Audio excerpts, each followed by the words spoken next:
Sexual harassment, discrimination, and lack of transformation are just some of the issues that make it hard for women to thrive in South Africa's business sector.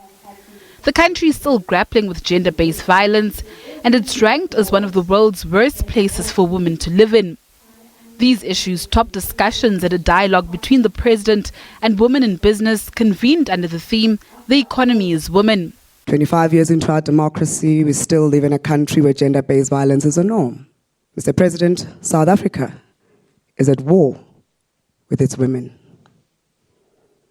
Talk to us about your plans. You have absolutely made decisive pronouncements and intentions in this regard.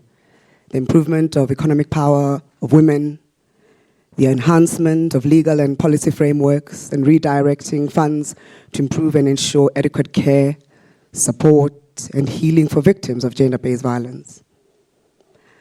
But South Africa is still a violent and deeply wounded country, and looking at the gender global statistics, Mr. President, we have one of the highest rates of gender-based violence in the world, which is actually 5 times the global average.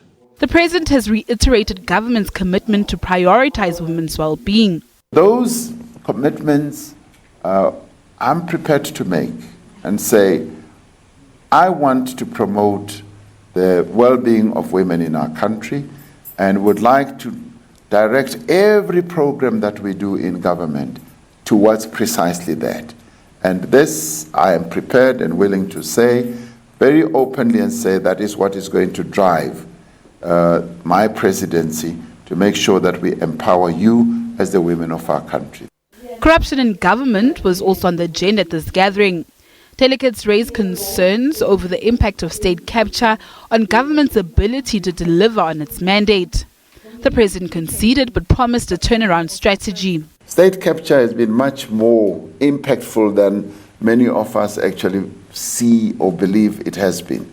It has actually reduced and debilitated the capability of the state, because Transnet, being a state agency, was also targeted, and good people who used to run those operations have either left or were forced to leave and have been pummeled into not being effective at all, and we therefore need to do a huge repair job. Ramaphosa made an appeal to the private sector to address the gender parity in the interest of women emancipation. Natasha Piri, SABC News, Johannesburg.